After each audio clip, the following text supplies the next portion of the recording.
अल्लाह के नबी सल्लल्लाहु अलैहि वसल्लम, सही बुखारी शरीफ की हदीस है, बनी इस्राइल के ज़माने का एक बहुत बड़ा कातिल, अल्लाह के नबी अपने सहाबा को ये किस्सा सुना रहे हैं। अल्लाह अकबर कबीरा। अल्लाह के नबी इरशाद फरमाते हैं, ए मेरे सहाबियों सुनो, बनी इस्राइल में एक शख्स बड़ा गुनहगार था, 99 आदमी को वो अब तक मार चुका था। कितने आदमी को मार चुका था? 99 आदमी। उसका काम था टपकाना। अपने लफ्ज़ में जिसको कहिए सुपारी लेना, टपकाना, उसका काम था मारना। 99 वो पूरा कर चुका था, लेकिन आखिर था तो इंसान था। एक रात सोया, करवटें बदलता रहा, नींद नहीं आ रही है, सोचा कि कल को मौत हो जाएगी, अल्लाह अपने कटघरे में खड़ा करेगा, अल्लाह पूछेगा, मेरा बंदा ये 99 आदमी को तुमने कत्ल किया है, इसका हिसाब दो। मैं क्या जवाब दूंगा? ये दुनिया है, शायद मैं अपने गुनाहों से तौबा कर लूं, अल्लाह मेरी तौबा कबूल कर ले। वो सुबह को उठता है, एक राहिब के पास पहुंचा। कहाँ पहुंचा? बोलिए। राहिब के पास पहुंचा, आबिद के पास पहुंचा, जाकर बैठा है। वो आबिद ने पूछा कि भाई क्या बात है, कहाँ से आए? बोला मैं फलां जगह से आया हूँ। क्या बात है? बोला कि हजरत एक मसला पूछनी है। बोला पूछो क्या मसला है? तो कहा कि हजरत देखिए मैं 99 आदमी को अब तक मार चुका हूँ। बोला 99 आदमी को मार चुका, तो यहाँ क्या करने आया? बोला नहीं, मसाला यही है कि अब मैं तौबा करना चाहता हूँ, क्या मेरी तौबा कबूल होगी? तो उस राहिब ने कहा शर्म करो, हया करो, 99 आदमी को मार के तौबा करने आया है, तेरी तौबा हरगिज़ कबूल नहीं होगी। बोला अच्छा नहीं है बे? बोला नहीं है बे। अच्छा नहीं है बे। निकाला तलवार। बोला जब तौबे कबूल नहीं होगी तो 99 कह रहेगा, हम 100 कहने पूरा करेंगे। मारा राहिब के गर्दन में, उस गर्दन उड़ा दिया। कितने हो गए भाई? 100। सेंचुरी पूरी हो गई। फिर कुछ महीने गुजरे, आखिर इंसान था, वो सोचा कि नहीं किसी आलिम से मैं मसाला पूछूंगा। कई दिनों के सफर करने के बाद एक आलिम के पास पहुंचा, सामने बैठा। उस आलिम के पास में आलिम ने नजर उठा के, निगाह उठा के देखी, तो कहा भाई कहाँ से आया? बोला मैं फलां जगह से आया हूँ, लंबी सफर करके आया हूँ, एक मसला पूछनी है। बोला हाँ हाँ पूछो क्या मसला है? कहा कि हजरत मैं 100 आदमी को अब तक मार चुका हूँ। बोला अच्छा अब क्या इरादा है? बोला हजरत अब इरादा यही है कि मैं अपने गुनाहों से तौबा करना चाहता हूँ, क्या अल्लाह मेरी तौबा को कबूल करेगा? उस आलिम ने कहा हाँ, तौबा का दरवाजा खुला हुआ है, अगर तू अपने गुनाहों से तौबा करेगा, मेरा अल्लाह तेरी तौबा को अपनी बारगाह में कबूल फरमा लेगा। सुभान अल्लाह बोलेगा माशाअल्लाह। वो शख्स बड़ा खुश हुआ कि मेरी तौबा कबूल हो जाएगी, लेकिन कुर्बान जाओ, वो उस आलिम ने कहा कि लेकिन तेरी तौबा यहाँ कबूल नहीं होगी। वो जो बस्ती देख रहा है, कहा कि हाँ देख रहा हूँ, कहा कि उसी बस्ती में चला जा, दीन के दाई लोग रहते हैं, तबलीग वाले लोग रहते हैं, अल्लाह वाले लोग रहते हैं, मुत्तकी परहेजगार लोग रहते हैं, उनकी सोहबत में चला जा, उनकी सोहबत में रहकर तौबा कर ले, अल्लाह तेरी तौबा को कबूल कर ले। बेशक। बड़ा खुश हुआ। जैसे उस बस्ती से निकला, उस बस्ती से जैसे निकला, आलिम से मिलकर जैसे निकला, कुछ कदम चला होगा, ठोकर लगी। उलमा फरमाते हैं कि मुंह के बल गिरा, मुंह के बल गिरा, उठना चाहा, उठ ना पाया, जिसमें शुरू परवास कर गई, उसकी मौत हो गई।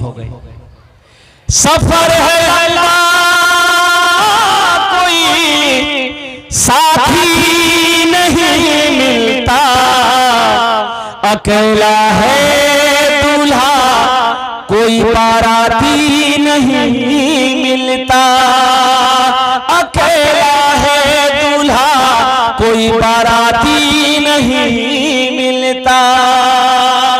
जन्नत के फरिश्ते आ गए और जहन्नम के भी फरिश्ते आ गए। जहन्नम के फरिश्ते कहने लगे ये 100 आदमी का कातिल है, इसे मैं जहन्नम में लेकर जाऊंगा। जन्नत के फरिश्ते कहने लगे ये सही है, 100 आदमी को इन्होंने मारा है, लेकिन ये तौबा करने जा रहा था, इसे इसलिए मैं जन्नत में लेकर जाऊंगा। उलमा फरमाते हैं कि दोनों फरिश्ते जहन्नम और जन्नत के फरिश्ते में बहस होने लगी। वो कह रहा जन्नत में ले जाएंगे, वो कह रहे हैं कि जहन्नम में लेकर जाएंगे। अल्लाह ने तीसरे फरिश्ते को भेजा, तीसरे फरिश्ते को भेजा कि उन दोनों से कह दो आपस में बहस ना करे, जमीन को मापो, वो जिस बस्ती से निकला है उसका जिस्म अगर उस बस्ती से करीब है वो जहन्नम में जाएगा, और जो बस्ती तौबा करने जा रहा था अगर उसके जिस्म से वो बस्ती करीब है वो जन्नत में जाएगा। तो अभी तो वो बस्ती तो बहुत दूर थी, जहाँ तौबा करने जा रहा था वो तो बहुत दूर थी, अभी तो इस बस्ती से निकला ही था कि ठोकर लगी, इंतकाल कर गया। अब ये बात वो जन्नत में गया कि नहीं गया, वो जन्नत में गया कि नहीं गया, ये बात मैं लास्ट में बताने की कोशिश करूंगा दिल जमी के साथ, इत्मीनान और सुकून के साथ। आप यहीं पर बैठे इंशाअल्लाह। एक बादशाह ने सवाल किया, भाई एक बादशाह ने सवाल किया, मजमे से, अवाम से, पब्लिक से सवाल किया कि भाई जो मेरे सवालों का जवाब देगा हम उसको इनाम देंगे, जो मेरे सवालों का सही जवाब नहीं देगा उसकी गर्दन उड़ा दी जाएगी। बादशाह खड़ा हुआ, बादशाह खड़ा हुआ और पूछने लगा लोगों से, लोगों बताओ मेरे सवालों का जवाब देने के लिए कौन तैयार हो? लेकिन कोई तैयार नहीं, कोई खड़ा होने को तैयार नहीं। लोग आपस में बात करने लगे कि मियां बादशाह ने दिमाग से खोपड़ी से उल्टा पुल्टा सवाल करतो, सही जवाब नहीं दी वो जान से खत्म कर देतो, जिंदगी बचे जावे, दिल्ली खटे खा लो। कोई नहीं उठा। एक नौजवान उठा, बोला कि हाँ बादशाह साहब आपके सवालों का जवाब हम देंगे, सवाल तो कीजिए आप। तो बादशाह ने कहा कि सोच लिया है तुमने? कहा कि मैंने सोच लिया, जो होगा देखा जाएगा, आप सवाल तो करें। तो बादशाह ने कहा कि मेरा पहला सवाल है कि मेरी हथेली में बाल क्यों नहीं? भाई क्या सवाल, क्या बोलो? मेरी हथेली में बाल क्यों नहीं है? आदमी बड़ा चालाक था, आदमी बड़ा होशियार था, आदमी बड़ा चतुर नौजवान था। इन्होंने कहा कि हुजूर दरअसल बात यही है कि आप बहुत सखी हैं, बहुत दयालु हैं, दान पुण्य सदका खैरात बहुत करते हैं, इसलिए देते देते सब बाल घिस गया। देता कुछ नहीं था बादशाह, तो अपनी तारीफ सुनकर बड़ा खुश हुआ। वजीर से बोला कि यहाँ की इनाम दे मियां, बहुत अच्छा आदमी है। बादशाह ने कहा मेरा दूसरा सवाल, और मेरा दूसरा सवाल है कि ठीक है दान पुण्य सदका खैरात करते करते मेरी हथेली का बाल खत्म हो गया, घिस गया है। मेरा दूसरा सवाल है कि तेरी हथेली में बाल क्यों नहीं? अब तुम फंसेगे मिक्की जवाब।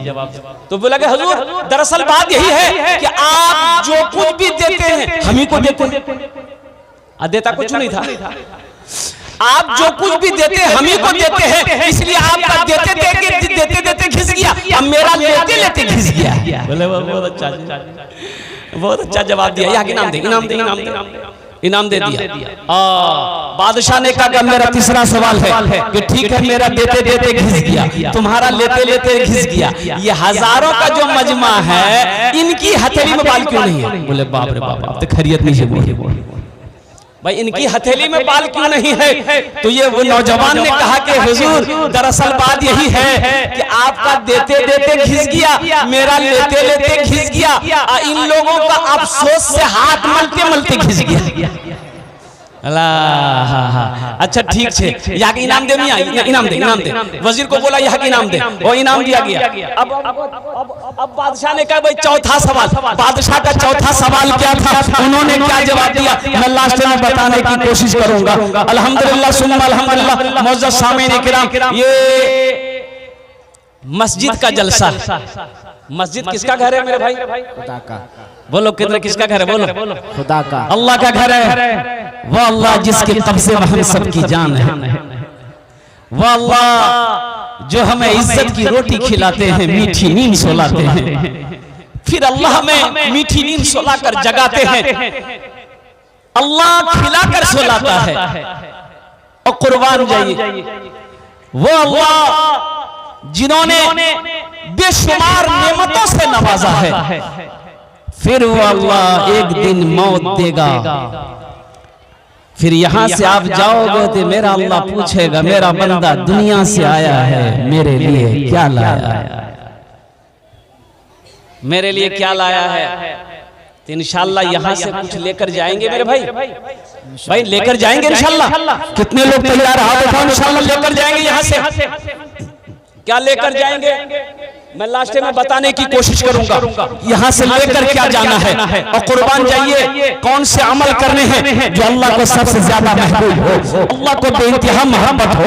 अल्लाह अकबर कबीरा। कुर्बान जाओ मुअज़्ज़ज़ सामईन किराम, मस्जिद इस धरती पर सबसे पहली मस्जिद, सबसे पहला अल्लाह का घर खाने काबा। कौन सा है बोलिए? खाने काबा। अच्छा, खाने काबा को छे मक्का।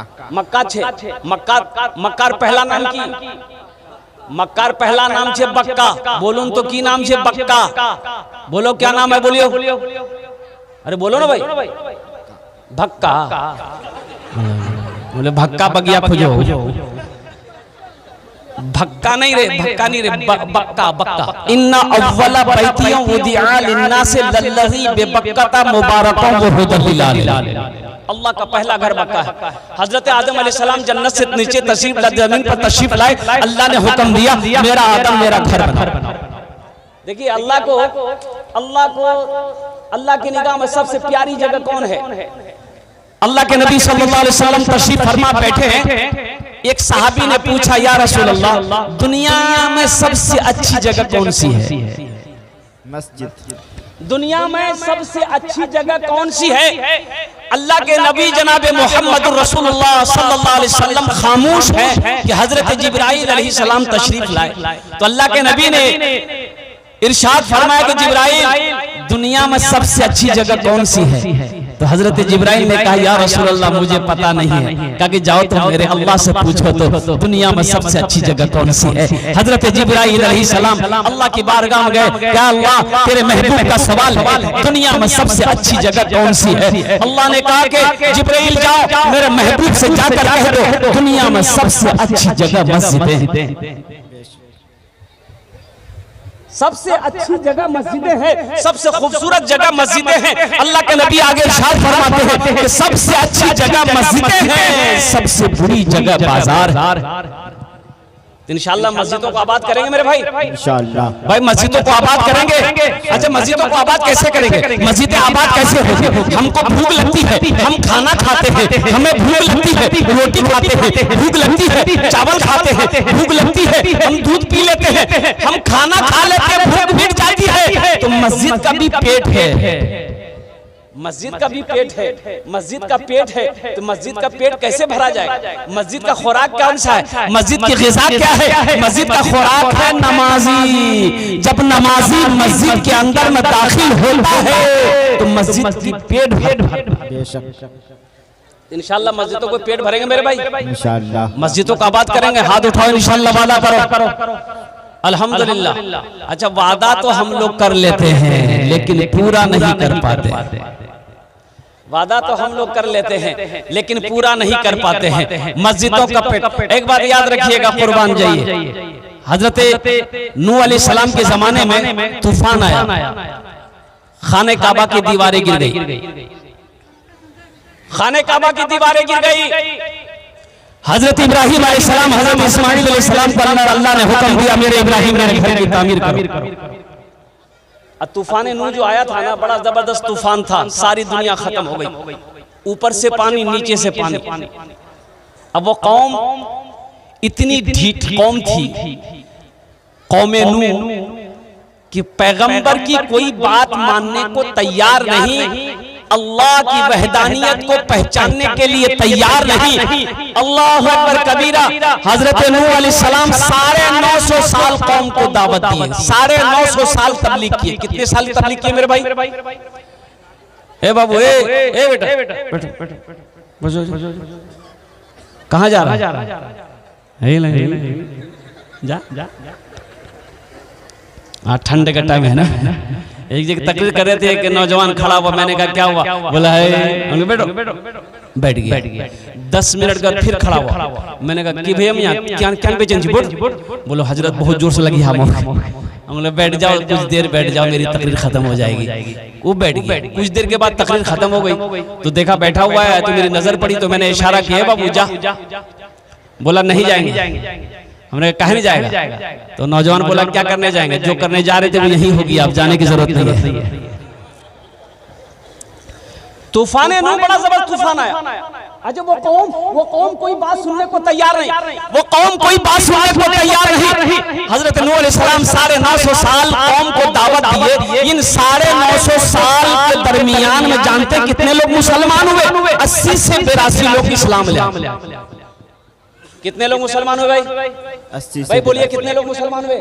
80 से 82 लोग मुसलमान हुए। लेकिन कुर्बान जाइए, हजरत नूह अलैहिस्सलाम ने एक दिन दुआ किया, हे अल्लाह अब तेरे नूह को चला नहीं जाता है, इन पहाड़ों पर मैं चल नहीं सकता हूं। हे अल्लाह ये कौम समझने वाली नहीं है, हे अल्लाह तू अजाब को नाजिल कर दे, अल्लाह अजाब को नाजिल कर दे। अल्लाह ने कहा मेरे नूह मैंने तेरी दुआ सुन ली है, ऐसा करो एक किश्ती बनाओ, एक नाव बनाओ, तुम्हारे जितने मानने वाले हैं सब उस किश्ती पे नाव पे सवार हो जाना, हम अजाब नाजिल करेंगे, पानी का अजाब, ऊपर से भी पानी नीचे से भी पानी आएगा, सब खत्म हो जाएगा। हजरत नूह अलैहिस्सलाम अल्लाह का हुक्म पाकर कश्ती बनाने में लग गए। कई महीने लगे, बहुत बड़ी कश्ती बनी। तो मोहल्ले वालों ने कहा ए नूह की बना लो, बोले बोले कि ये खवार पानी नहीं, खाने के लिए पानी नहीं है, पीने के लिए पानी नहीं है, ये कश्ती कहाँ चलाओगे?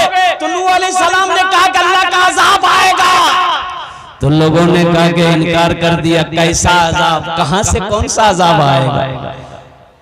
देखिए ये अल्लाह का कुरान कहता है, सूरह नूह आप पढ़ेंगे, तर्जमा करेंगे तो बताया गया कि लोग उस कश्ती में इतने जलनखोर लोग थे, वो लोग इतने जालिम थे वो लोग कि लोटा लेकर पखाना मैदान में जाता था। ये कश्ती देखा, बहुत बड़ी कश्ती है, तो मैदान छोड़ दिया, कश्ती में बैठ के पखाना करने लगा।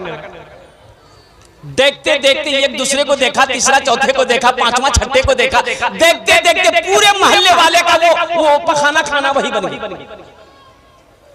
एक हफ्ता में भर दिया, पूरी कश्ती भर दी। एक बूढ़े मियां हजरत नूह अलैहिस्सलाम जब ये देखे आंखों से आंसू आ गए, रब की बारगाह में दुआ करी, मौला ये तेरी कौम है, मैंने किश्ती बनाई, नाव बनाया, इन लोगों ने गंदगियों से भर दिया है।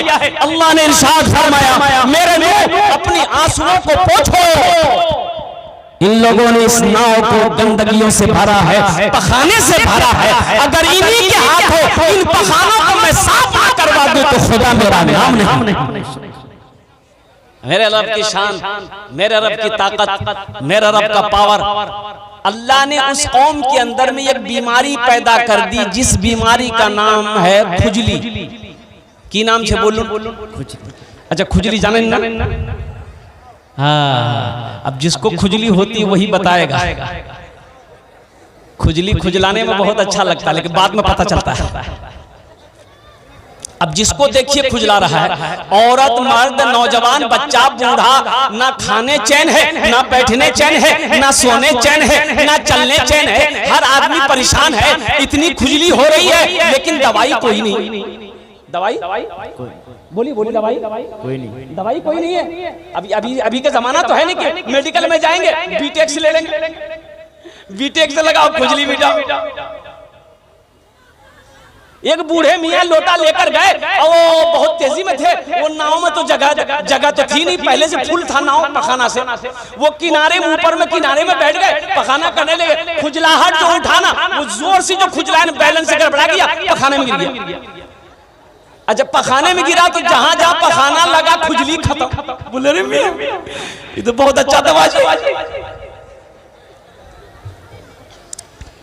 खुजली खत्म। अच्छा मेरे रब की शान देखो, उस पखाने के अंदर में वो तासीर थी कि पखाना खुजली की जगह लगता था ना, खुजली खत्म। ये आदमी देखा मां यहाँ खुजला मुझे नहीं खुजला, बोला रे वाह ये लगा एक नंबर दवाई है। वो बुढ़वा उठाया, हाथ में उठाया, और जहां जहां खुजलाना था पूरे बदन लगा लिया, और जैसे लगाया खुजली खत्म। बड़ा खुश हुआ, कश्ती से बाहर निकला, मोहल्ले वाले को बुलाया कि मियां दौड़ो। तो लोगों ने दौड़ा, बोले क्यों भैया? बोले बाबा खुजली दवाई मिल गई। बोले खुजली की दवाई मिल गई कहाँ? जल्दी बोलो, हम लोगों को भी परेशान, हम लोग भी परेशान है, हम लोग भी लगाएंगे। वो बूढ़े मियां ने बताया कि खुजली की दवाई यही पखाना है, उठाओ पखाना, लगाओ पखाना, एक नंबर दवाई। अब लोग लगाना शुरू किए। कुछ नौजवान तो अपने घर से बर्तन लेके भी दौड़ रहे थे कि मोर बाप बीमार जे नहीं चलवा सको, थोड़ के मुख दे दे लगन ते मी घरे जे बाहर लगे दूंगे। देखते देखते पूरी कश्ती साफ हो गई।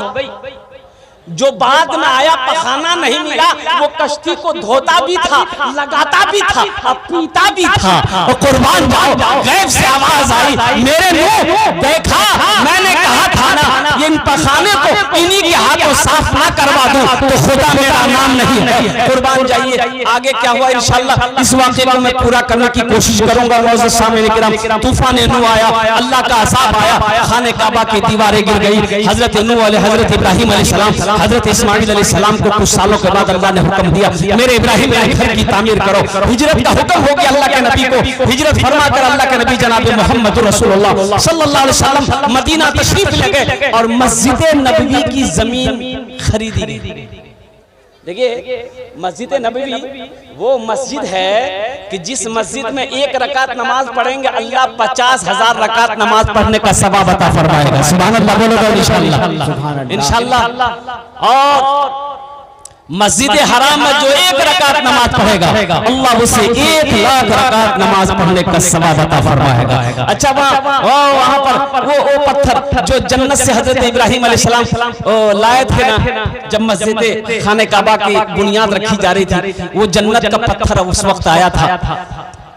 वो पत्थर अब भी मौजूद है, वो पत्थर अब भी मौजूद है। देखेंगे इंशाअल्लाह भाई, देखेंगे। कितने लोग तैयार है? हाथ उठाओ इंशाअल्लाह। सब देखेंगे तो 5 लाख टका खर्चा करवाएगा। हाँ तो पत्थर यहाँ थोड़े है, मक्का में है। तो हज करने के लिए, अभी हज करने के लिए अगर आप जाना चाहेंगे तो कम हो गए 4, 4.5, 5 लाख रुपए खर्च होते हैं। 2012 में मैं गया था तो 3 लाख रुपए खर्च हुआ था, वो भी सबसे नीचे वाला कैटेगरी में गए थे, अजीजिया में। अभी तो ज्यादा कीमत हो गई। मदीना सब जाएंगे। ऐसी भी गुजर जाए, ऐसी भी गुजर जाए एक रात मदीने में, एक रात मदीने में। ऐसी भी गुजर जाए एक रात मदीने में, हम हो मेरे साथ मदीने में, हम हो मेरे आका हो एक साथ मदीने में। ऐ मौत जरा रुकना, आगे मुझे जाने दे, आगे मुझे जाने दे। ऐ मौत जरा रुकना, आगे मुझे जाने दे। हो जाएंगे हम साथ मदीने में, हो जाएंगे हम दोनों एक साथ मदीने में। अल्लाह के नबी जनाब मोहम्मद रसूलुल्लाह सल्लल्लाहु अलैहि वसल्लम जब मक्का मदीना पर तशरीफ ले गए और कुर्बान जाइए, एक जमीन पे नजर पड़ी। अल्लाह के नबी ने इरशाद फरमाया कि भाई पता करो ये जमीन किसकी है। तो पता ये चला कि 2 यतीम बच्चों की जमीन है, जिसका बाप नहीं है, चचा है। बोला चचा को भी बचाओ, बुलाओ, उन दोनों बच्चों को भी बुलाओ। अल्लाह के नबी की बारगाह में हाजिर किया गया। अल्लाह के नबी ने इरशाद फरमाया कि भाई जमीन तुम बेचोगे, ये जमीन तुम्हारी है। ताकि या रसूलल्लाह मेरी है। ताकि बेचोगे, ताकि बेचेंगे, ताकि कीमत बोलो। कहा कि या रसूलल्लाह इस जमीन को लेकर क्या करेंगे? अल्लाह के नबी ने इरशाद फरमाया इस जमीन पर हम अल्लाह का घर बनाएंगे, मस्जिद बनेगी। और कुर्बान जाइए वो शख्स, ये कीमत तय हुई, एक रकम तय हुई। मजमे में से एक सहाबी खड़े हुए, या रसूलल्लाह ये जो कीमत तय हुई है मस्जिद नबवी की, इसकी कीमत अकेले मैं अदा करूंगा। वो कौन खुशनसीब सहाबी रसूल थे जिन्होंने मस्जिद नबवी की जमीन की कीमत अदा करी थी? मैं उसका नाम बताने की इंशाअल्लाह कोशिश करूंगा। तो मेरे भाइयों, जन्नत में महल कौन कौन बनाओगे जरा हाथ उठाओ, मैं दुआ करूंगा इंशाअल्लाह। हजरत उस्मान गनी रावी है, बुखारी शरीफ की हदीस है। कौन उस्मान? वो उस्मान जिसको जुन्नूरैन का खिताब मिला, जो दामाद मुस्तफा था। अल्लाह के नबी ने एक बाद दिगरे दो बेटियों को निकाह में दिया, हजरत उस्मान गनी रज़ी अल्लाह तआला अन्हु, जो इतने बड़े सखी थे। अल्लाह अकबर कबीरा, कुर्बान जाइए, जो कुरान पाक की तिलावत करते करते शहादत का मकाम मिला, जिसको अल्लाह के नबी ने जन्नत ही दुनिया ही में जन्नत की बशारत दे दी थी। वो हजरत उस्मान गनी रावी हैं, रिवायत फरमाते हैं कि अल्लाह के नबी ने इरशाद फरमाया, मन बना लिल्लाहि मस्जिदन बनल्लाहु लहु बैतन फिल जन्नह, जिसने दुनिया में अल्लाह का घर बनाया, अल्लाह उसके लिए जन्नत में आलीशान महल बनाएगा। बेशक मेरे भाई महल बनाएंगे इंशाअल्लाह। भाई बनाएंगे, बोलो ना भाई बनाएंगे, भाई बना लो। ये दुनिया का क्या भरोसा, ये जिंदगी का क्या ठिकाना है? जन्नत में मकाम बना लो, जन्नत में घर बना लो, नहीं तो मरने के बाद कौन किसको याद करता है मेरे भाई। ये रिश्ते नाते जो है ये सब यही तक है। जैसे ही मौत हो जाए फिर कोई रिश्ता नहीं है, कोई नाता नहीं है, कोई याद करने वाला नहीं होगा। 6 महीने साल भर गुजरेंगे, अल्लाह अकबर कबीरा, फिर कोई आपका नाम लेने वाला ना होगा। क्यों नहीं आज रहती जिंदगी जन्नत में अपना घर बना लो, जन्नत में अपना आलीशान महल बना लो। और मेरा अल्लाह का वादा, इन्ना वादल्लाह हक़्क़ुन, मेरा अल्लाह का वादा पक्का, अल्लाह का वादा पक्का है। अल्लाह ने कह दिया कि जन्नत में मैं तेरे लिए घर बनाऊंगा, तो अल्लाह मेरा अल्लाह घर देगा, जन्नत में आलीशान महल अता फरमाए। मेरे भाई, मन बना लिल्लाहि मस्जिदन बनल्लाहु लहु बैतन फिल जन्नह, जिसने दुनिया में अल्लाह का घर बनाया, अल्लाह उसके लिए जन्नत में आलीशान महल बनाएगा। मुझे 5 आदमी समझने में चाहिए इंशाअल्लाह। अच्छा, इसमें दोहरा सवाब मिलेगा। अगर अपने माँ बाप की सालों सवाब के लिए अगर इस काम को अंजाम देते हैं, आप चंदा देते हैं, इस धरती पर ये मस्जिद जब तक कायम रहेगी, अल्लाह आपके माँ बाप को कब्र में क़यामत तक सवाब